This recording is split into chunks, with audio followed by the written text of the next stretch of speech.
So ayan guys, magandang araw sa atin lahat. So again, this is Engineer Jom Dia and welcome back to my channel. So sa video na to ay ating tatalakayin naman ang patungkol sa mixing of moist air. So sa video na to, tuturo ko sa inyo yung process ng pag-dissolve. So kung ating babalikan sa naunang video o sa huling video na aking in-upload, ito ay continuation ng properties of moist air.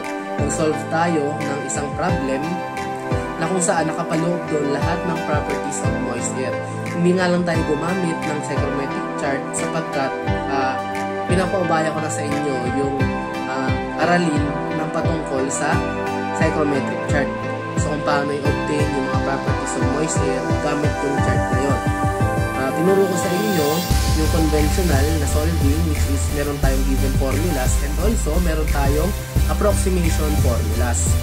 So kung ating babalikan guys, meron tayong 7 na properties of moist air. Meron tayong 7. We have 7. Una is yung tinatawag natin humidity ratio, which is denoted by the big letter W. Pangalawa ay relative humidity, which is denoted by RH. Pangatlo, we have specific enthalpy na denoted siya by small letter H. Pang-apat, meron tayong specific internal energy, which is denoted by small letter U. Pang-lima, meron tayong specific volume na denoted siya by V. Yung V na yon, meron siyang uslit sa magkabila. Alam nyo na yan.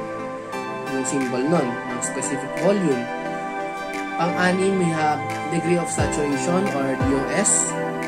At pang-pito, meron tayong tinatawag na temperature. Sa temperature, meron tayong 5 na temperature. Unang-una, we have the dry bulb temperature. Pangalawa, we have the wet bulb temperature. Pangatlo, we have wet bulb depression. Pang-apat, we have the dew point temperature. At pang-lima, meron tayong apparatus dew point temperature. So ngayon, samahan nyo ko na alamin natin ang patungkol sa mixing of moist air. At dito, tinatalakay yung tinatawag nating mass balance pagdating sa moist air.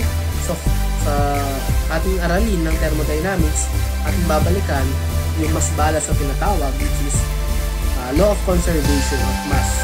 Yun ang tawag sa kanya sa ibang usapin or sa ibang aralin. Tinatawag siyang law of conservation of mass. So, pinapasukan din ito ng law of conservation of energy, is tinatawag din natin energy balance, wherein energy in is equals to energy out. Change in energy is 0. So, tara na, let's solve. And pag-aralan natin ang patungkol sa mixing of moist air.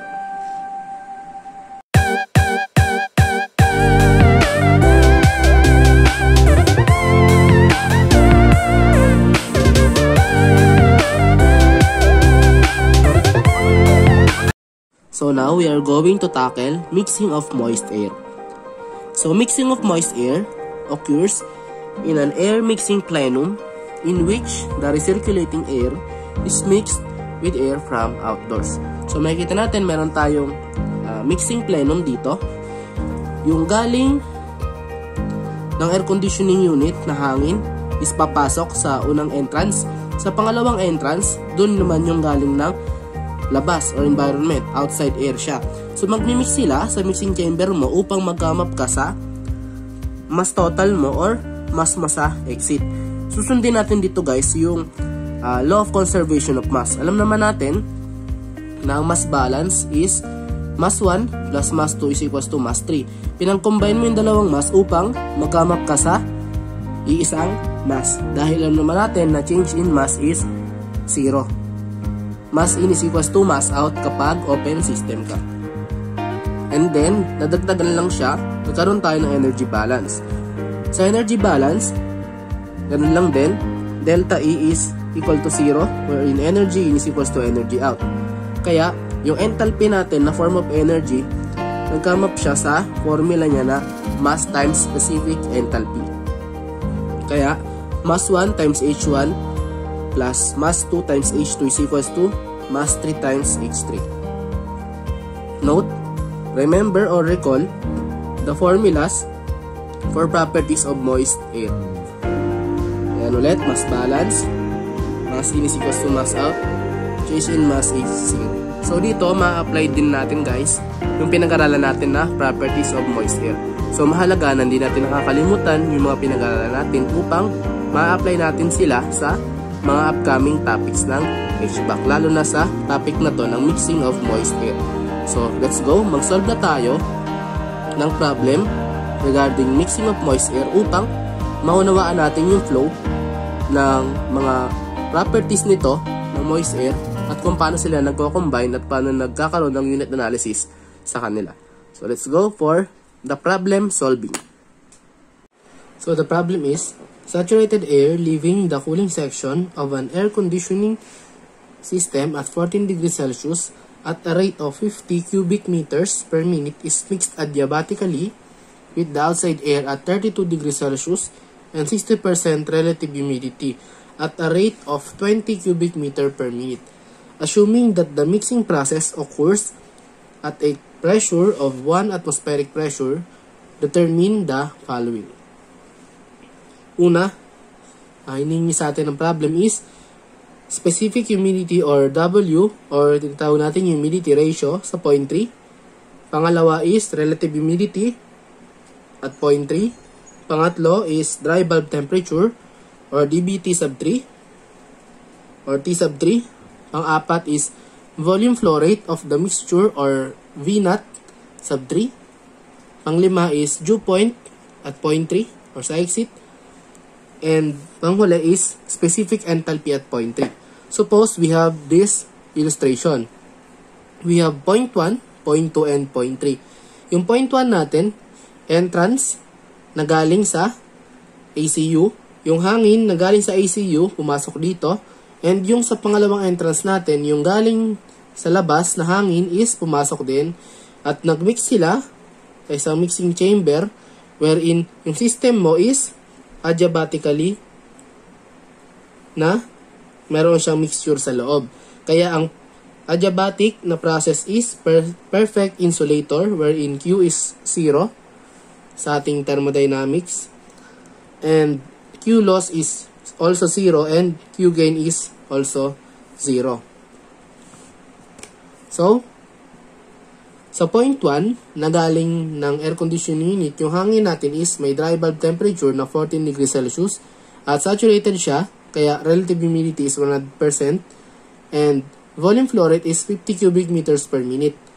So, papasok siya dito, then go-combine siya sa 0.2. Yung hangin natin galing sa labas, meron tayong volume flow rate at 0.2 na 20 cubic meter per minute. And we have the dry bulb temperature of 32 degrees Celsius and relative humidity of 60%. So, since pressure is constant sa loob, ito ay 1 atmospheric pressure binigay sa problem. Kaya, 101.325 kilopascal yung pressure dyan. Lalabas sila dito sa exit, magmimix sila, may mixture dyan, wherein ang pinapahanap sa'yo ay itong mga to. So, let's solve. So, ang gagawin dyan guys is designate natin 0.1 and 0.2. Unahin natin 0.1. Kunin natin lahat ng properties ng moist air. And then, kunin din natin yung properties ng moist air sa 0.2 upang pag pinag-combine natin sila, ma-obtain natin using mass balance and energy balance yung ating mga values ng properties of moist air sa 0.3. So, sa 0.1, we have humidity ratio at 0.1 is 0.622 P sub B1 over PM minus P sub B1. And also, we have relative humidity formula for 0.1. We have P sub V1 over P sat at temperature 1. So, dry bulb temperature sa 0.1. Okay? Since ang iyong RH1 is 100%, makukuha mo na agad ang P sub V1. Dahil ang PSAT at T1, kung yung bubuklatin ng yung steam table, ito ay matatagpuan mo sa table 1 ng steam table ni Keenan KS na naka SI unit. Wala kasi tayong libro dito ng steam table, kaya pinapabayo ko na sa inyo na kayo na maghanap ng value ng PSAT ng T1 natin sa steam table. Pero since may notes naman ako, ito yung nakuha niyang value ng PSAT sa 14 degrees Celsius. So, substitute muna natin. So, 100% multiplied by PSAT at 14 degrees Celsius. Kaya, ang makuha mo dyan is P sub B1 1 times 1.5983 kilopascal absolute. So, P sub B1 is 1.5983 kilopascal absolute.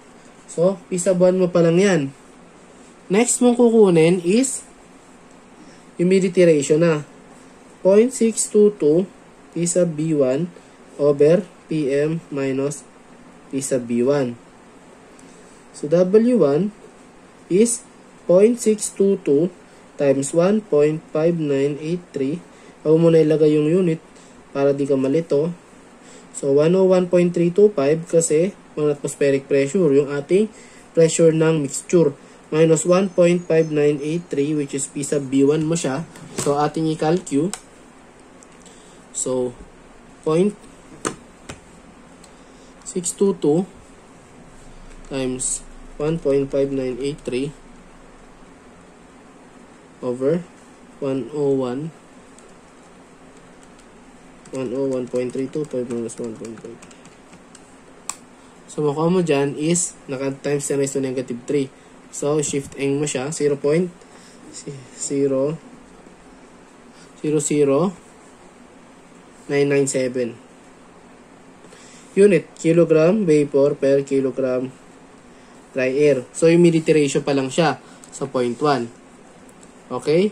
Humidity ratio pa lang siya sa 0.1. So, next is kunin mo ang specific enthalpy. So, ganito yung proseso guys ng pagsosolve sa mixing of moist air. So, sundan nyo lang upang matuto kayo. So, formula again for specific enthalpy, kung ating recall, we have Cp ng dry air times T sub 1 plus humidity ratio at 0.1 times Hg ng T sub 1 mo. Okay? So, Cp ng air is 1.0062 times temperature 1, 14 degrees Celsius. Di ko na muna nilalagay yung mga units nila para madali tayong mag-solve. So, since dapat alam na natin mga units niya dito, hindi natin pwede rin ilagay yung mga units para hindi tayo malito. Yun lang yun. Pero kung anong technique ang gusto nyo, kung ilalagay nyo yung units, okay lang naman. For as long as alam nyo yung pagka-cancel ng units at unit analysis. So, humidity ratio is 0.00997. Ang nakuha mong Hg at T sub 1 mo, yung T sub 1 mo dito guys, 14 degrees Celsius. Again, kukunin mo siya at table 1. Okay? Steam table ni Keenan and Keyes. SI unit. So, nakuha niya doon is 2527.1. So, Hg is specific enthalpy at saturated vapor. Okay? Kalimutan. So, H sub 1 mo, masolve natin yan. So, let's solve 1.0062 times 14 degrees Celsius plus humidity ratio mo, 0.00997 multiplied by 2527.1. Makuha mo dyan is 39.28. 39.28 unit is kilojoules per kilogram dry air. So, guhitan mo lang muna yung mga nakuha mong mga properties of moist air. Okay? Dahil magagamit mo yan mamaya. Next na kunin mo naman is specific volume at 0.1.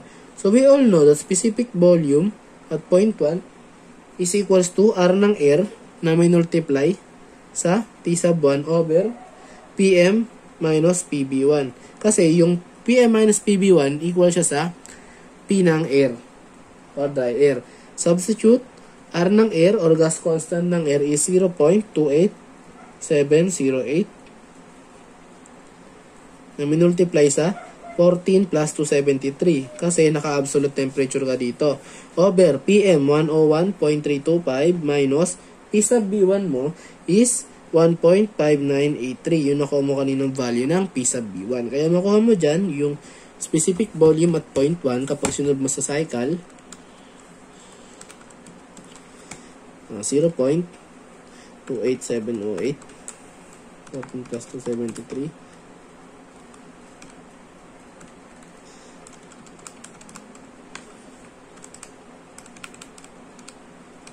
Okay, makuha mo dyan is 0.826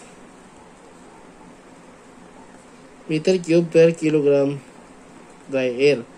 And then, since ang specific volume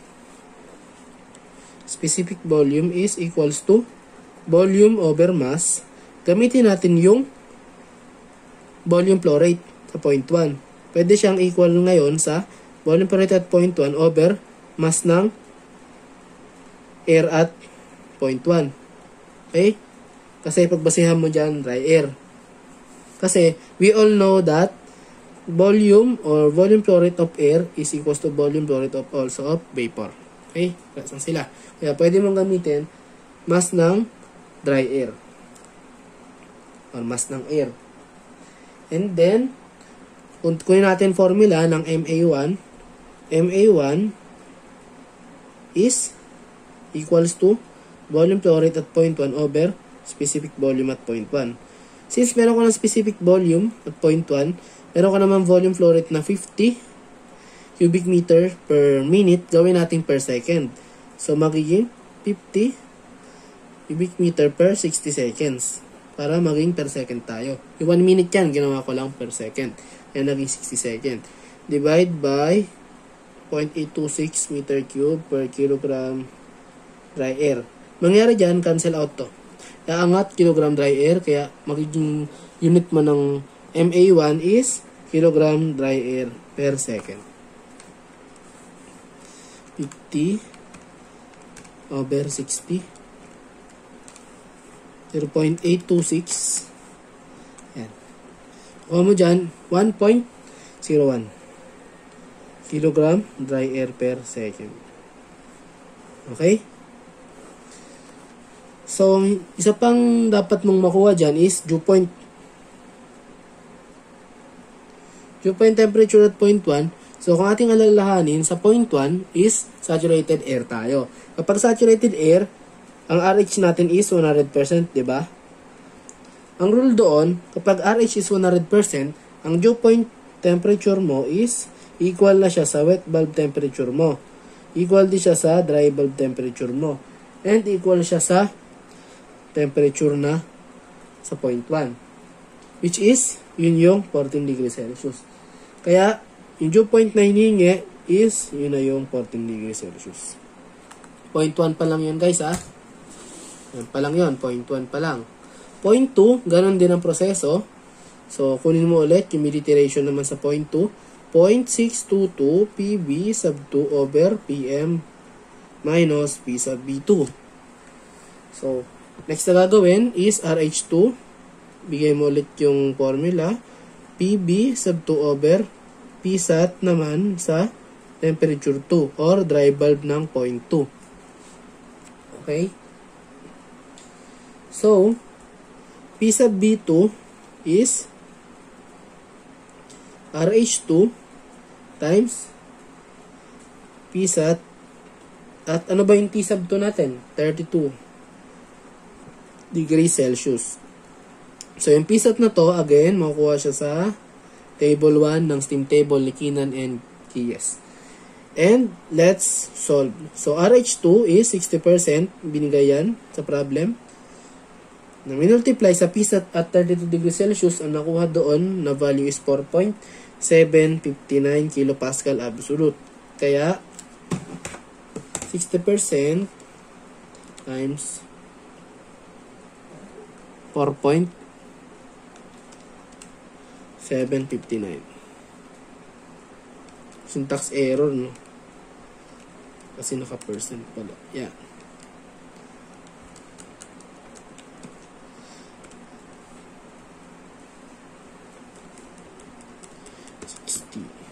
Yan. 2 point. Yan. 855. Pascal absolute. Okay? Yun yung P sub B2 pa lang. Gamitin mo na yun para makuha ang humidity ratio sa 0.2. 0.622, 2.855 over 101.325 minus 2.855. Makuha mo ang humidity ratio at 0.2. Solve mo sa calcu. Reset mo muna. 0.622 times 2.855 over 101.325 minus 2.855. Kuha mo dyan is 0.018 kg vapor per kilogram dry air.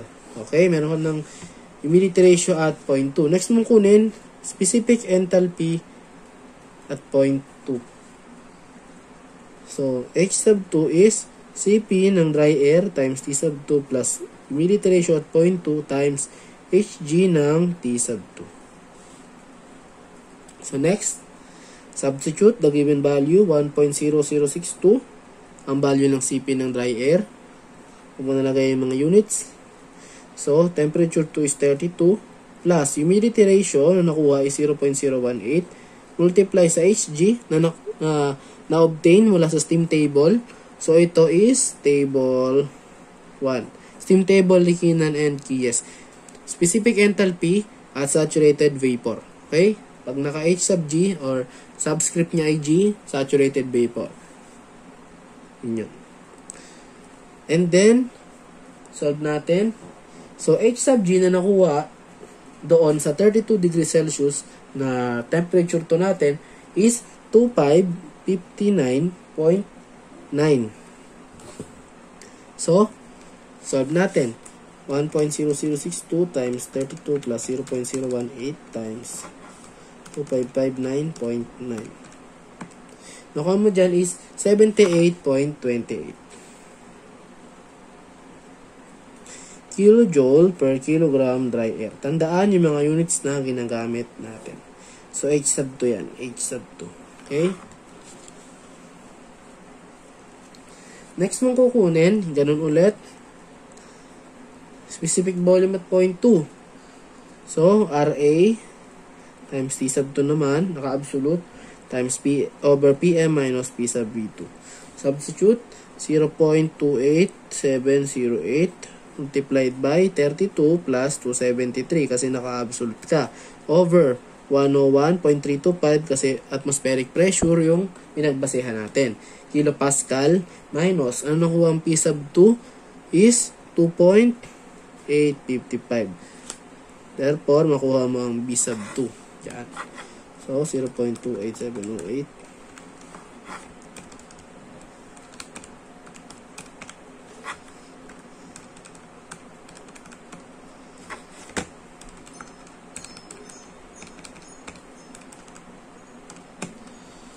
.889.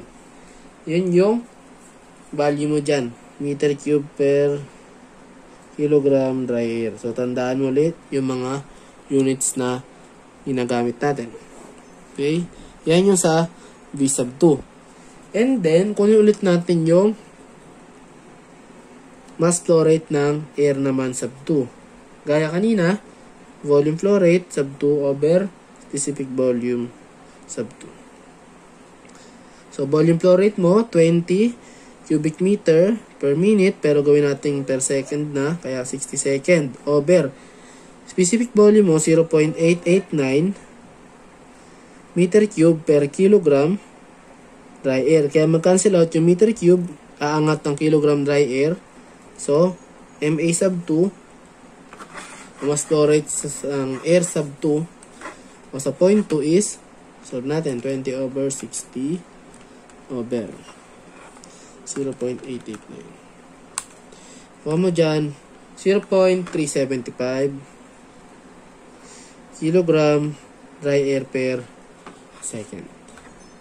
So, since nakuha na natin yung mga properties of moist air sa point 1 at point 2, gamitin natin yung mga na-obtain natin na to upang masolve natin ang mga required. So, let's go. Unang hinihingi is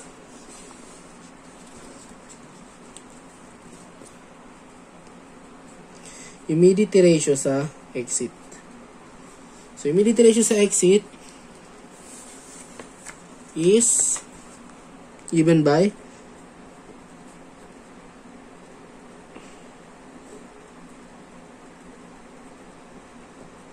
yan, diba?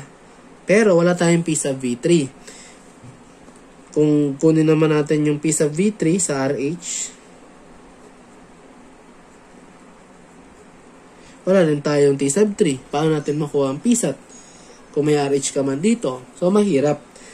So, kailangan natin gamitin dito ang tinatawag natin na mass balance. So, X tong dalawa na to, mass balance tayo. Recall natin. Suppose you have a mixing chamber. Change in energy doon, 0. Change in mass, 0 kasi open system ka. So, mixing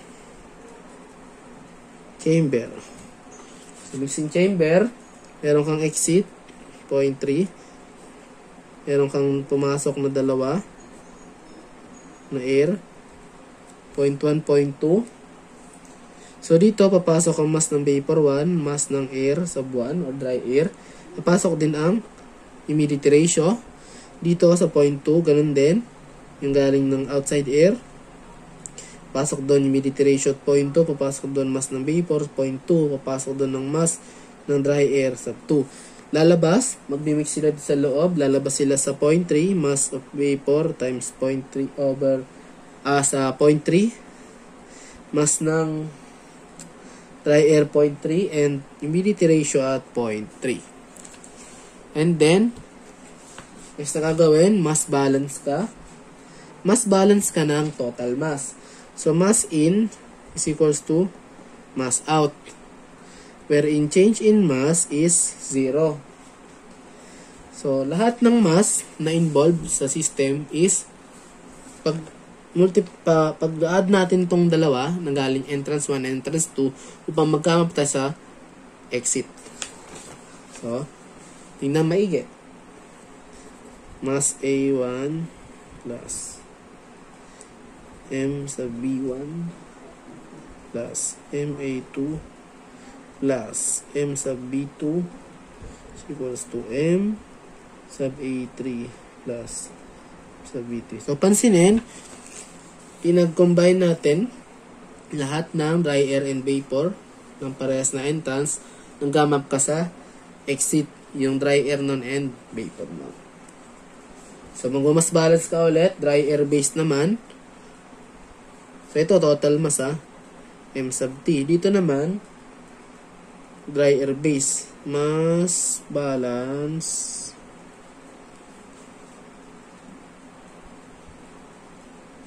dry air base. So, mass in is mass out. Change in mass is 0. Next, since dry air basis tayo, mass A1 plus mass A2 is equals to mass A3. And then, makuha mo doon ang mass A3. Since meron ka naman mass A1 kanina na 1.01 and may mass A2 ka na 0.375, unit nila is kilogram dry air per second. Mass A3 mo is 1.385 kilogram dry air per second. So, dito ka naman sa kanilang vapor. Kasi since hinihingi sa'yo ang humidity ratio sa 0.3, tandaan natin na ang humidity ratio is mass ng vapor over mass ng dry air. So, meron ka ng mass ng dry air, 0.3. Kunin mo naman ang mass ng vapor sa 0.3 mo. So, para makuha yan, we all know that M sub B is mass ng dry air times humidity ratio. Okay? Pagbasehan mo ang mass balance na total. Ito yun. Bring down mo siya dito. Tapos, substitute mo ngayon. Sa lahat ng M sub B mo, ito, and ito, hindi na pala to kasi ito yung hinahanap mo eh. Bale, ito sa dalawa lang. Substitute mo dun yung MA times W. So, tingnan. So, M sub B3 is equals to MA sub 1 plus MA sub 1 times humidity ratio sub 1 plus MA sub 2 plus MA sub 2 humidity ratio sub 2 minus MA sub 3. Okay? Substitute M sub B3, we have 1.01 plus 1.01, humidity ratio at 0.1, 0.00997 plus 0.375 plus 0.375 times 0.018 humidity ratio sa 0.2 minus, ito yun lang siya sa baba, 1.385. So, kung inyong kukumputin sa calcu, pakita ko sa inyo para makita natin kung ano yung na-obtain na mass ng vapor at 0.3, 1.01 plus 1.0.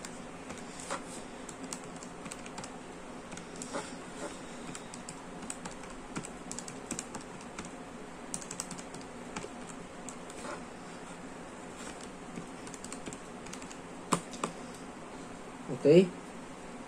Nakuha natin dyan is 0.0168. M sub B3 is 0.0168. Balik na tayo dito sa formula.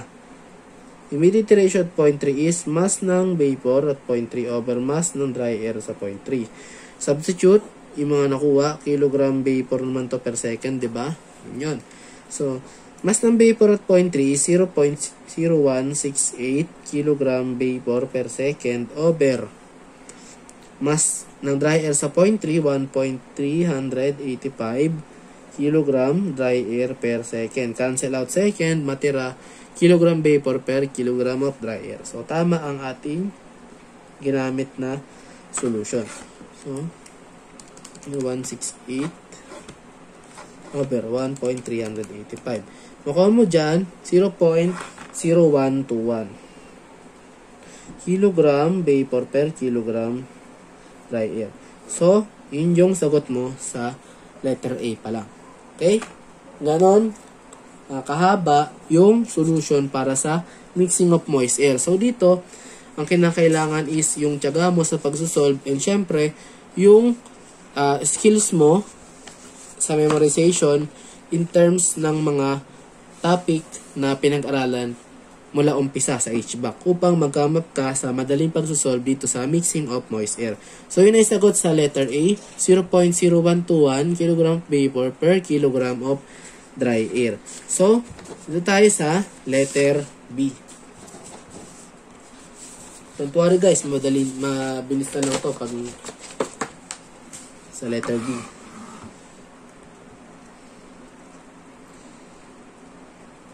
So, hinihingi sa'yo sa letter B is RH sub 3. Diba? Hinihingi sa'yo doon sa letter B, yung RH sub 3. So, RH sub 3 is PV sub 3 over PSAT at T sub 3. And also, humidity ratio at 0.3 is 0.622 PB sub 3 over PM minus P sub V3.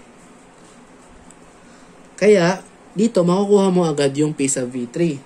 So, substitute mo, nakuha mong W sub 3 is 0.0121 equals to 0.622 P sub V3 over 101.325 kasi naka-atmospheric pressure ka minus P sub B3.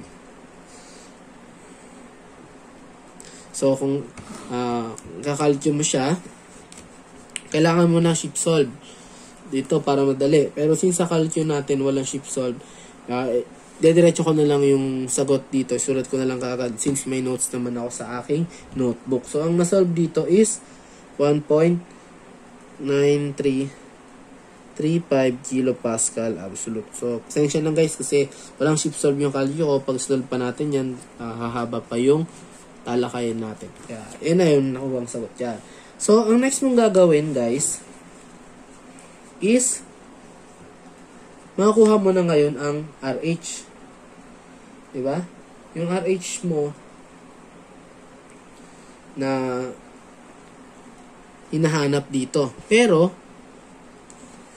bigla tayong malilito dahil wala ka pa palang T sub 3. Ano yung pagbabasehan mo na T sub 3? So, ang gagawin dyan, mag-energy balance ka. Energy balance,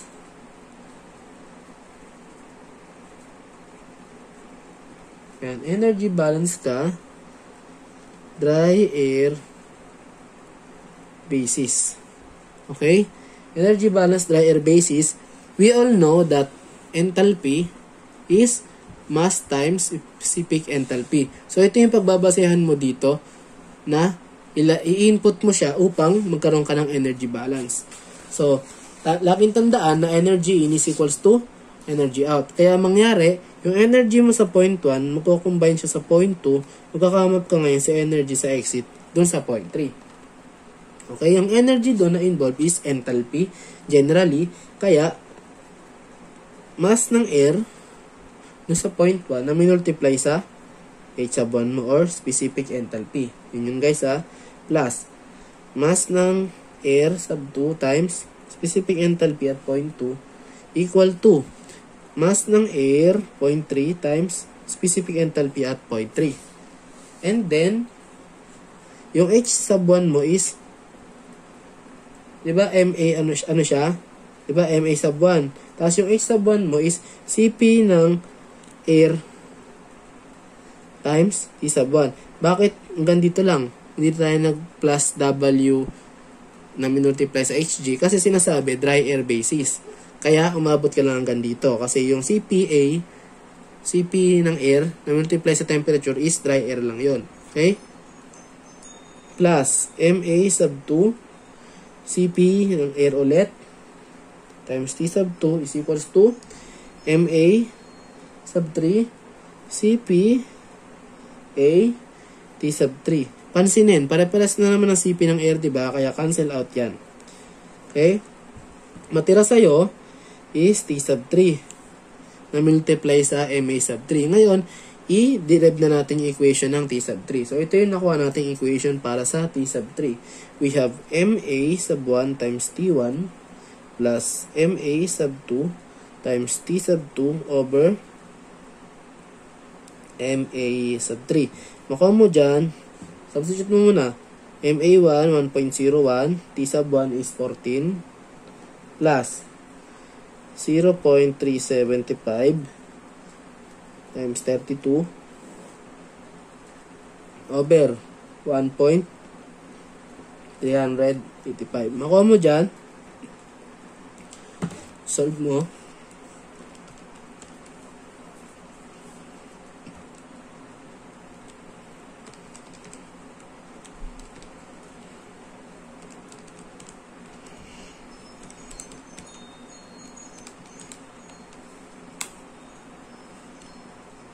.87 unit is, since naka-arbitrary ka, degree Celsius. Okay? Ngayon, ito na pala ang hinahanap na dry bulb temperature, which is tinatanong yun sa letter C. So, nakuha na pala agad natin. Jump tayo sa letter C. Pero, makuha na agad natin yung letter B din kasi meron na tayo nito.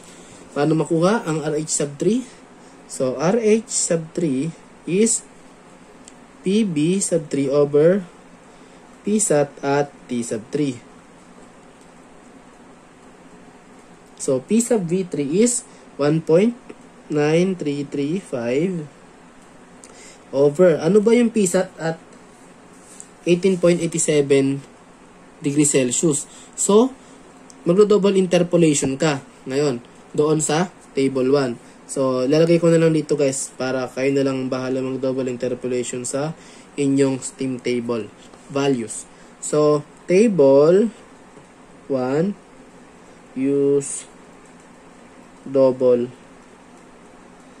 interpolation. So, naturuan naman na siguro kayo ng professor nyo kung paano mag-interpolate. So, kung di pa kayo marunong, siguro mag-upload na lang ako ng separate na tutorial para sa process ng interpolation. For as long as meron na akong steam table na mabili ulit kasi na-ibenta ko siya noong nakaraan. So, yan. Use double interpolation. Mali lang dito.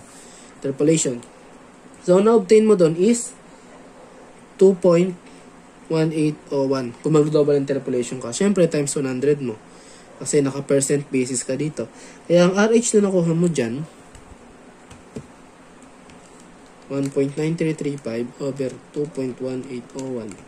Nakuha mo dyan is 0.8869. So, times 100% is 88.69%. So, yun yung RH sub 3 mo. Okay? That is our RH sub 3. So, letter C, ito na yon. So, letter C is dB3 or dry bulb temperature 0.3 or T sub 3 is already 18.87 degrees Celsius dahil tayo ay nagkaroon ng energy balance dry air basis. Ginamit natin yung energy balance doon, yung MA times CPA times T, at nagkaroon tayo ng mga cancellation ng variables kaya na-obtain natin ang formula ng T sub 3 at nasolve natin siya. So, yan. Ngayon yung sagot dyan. Letter D. Hiningi sa letter D is volume flow rate. 0.3. So, galing siya dito sa specific volume. So, volume flow rate again over mass.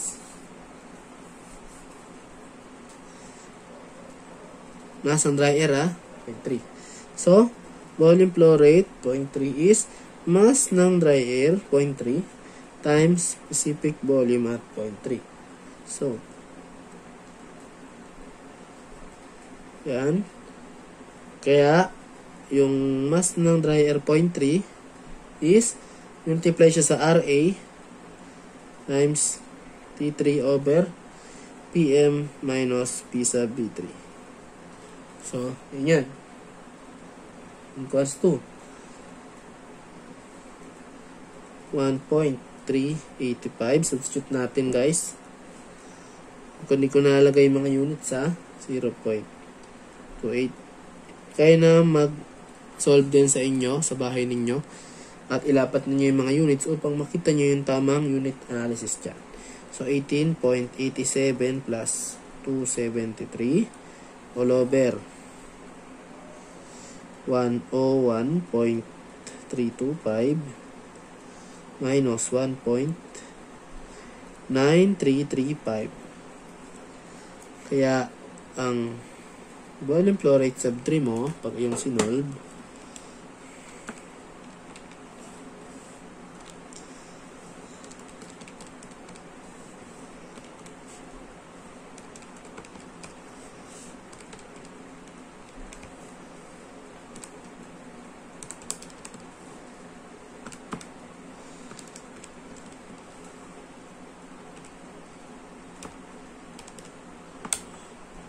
is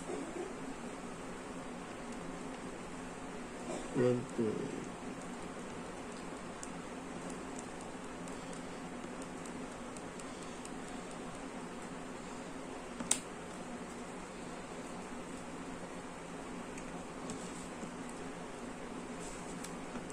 Yan. Naging ano siya? Naging 1.1676. So, meter cube per second siya. So, since naka per second, kasi Ito 1.385 na kilogram dry air per second to. Gawin mong per minute para masunod yung cubic feet per minute. So, ang dapat mong gawin, multiply mo sa 60 seconds per 1 minute. Cancel seconds. Kaya times 60 mo to. Lalabas is 70.06 cubic meters per minute. So, ayun ang sagot para sa volume flow rate at 0.3. 70.06 meter cube per minute. So, next, dun tayo sa last 2.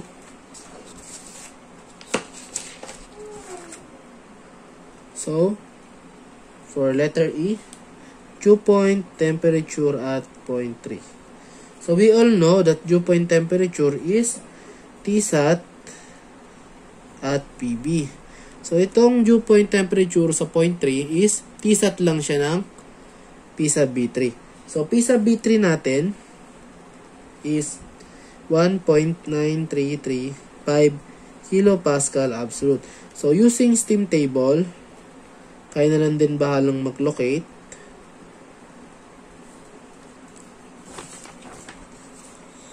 Ayan. So, table 2. Okay? Yan yun. Nikinan and KS. SI unit. Okay? So, nakuha doon na dew point temperature is 16.96 degrees Celsius. So, steam table basis na yan. So, letter F, H sub 3 or specific enthalpy at the exit. So, H sub 3 is Cp ng dry air times T sub 3 plus humidity ratio at 0.3 times Hg at T sub 3. So, substitute 1.0062. Ano yung T sub 3 na nakuha? 18.87. Plus, ano yung humidity ratio doon na nakuha sa 0.3? 0.0121 times Hg at 0.3 sa temperature niya, dry bulb, na nakuha sa steam table.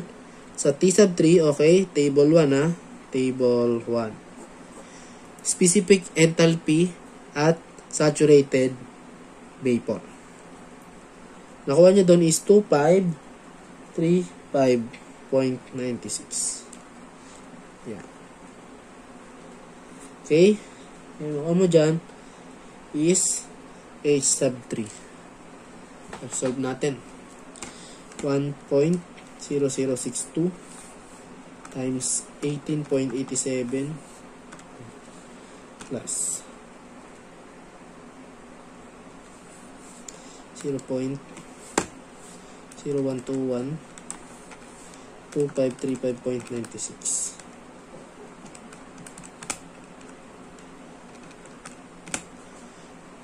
Kung mo dyan is 49.67 kilojoule per kilogram dry air. So, ito ang iyong kasagutan. Okay?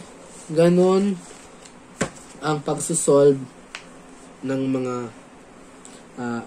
kailangan i-obtain sa properties of moist air pag nagkaroon ng mixing, diba? Sa mixing chamber. So, mahalaga na nasundan nyo guys yung tamang pagsusolve, and syempre ang kailangan nito, marunong kayo mag-interpolate sa steam table and also mag-locate ng mga pressure and temperature and other values doon sa ating steam table ni Keenan and Key. So, ayan guys, maraming salamat sa panonood ng video tutorial ngayong araw, and hoping may natutunan kayo sa ating lalakay na topic and solve the problem.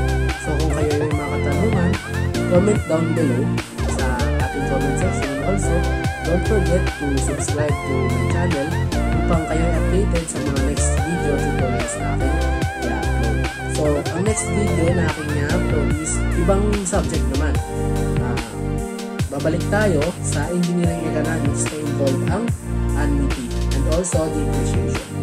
So, kung kayo ay may nais na topic na italakay sa HVAC, huwag kalimutan na mag-comment lang and message me on my Facebook account, Jom Digia. Siguro antayin nyo na lang yung mga iba ko pang mga video tutorials na i-upload sa under subject of HVAC.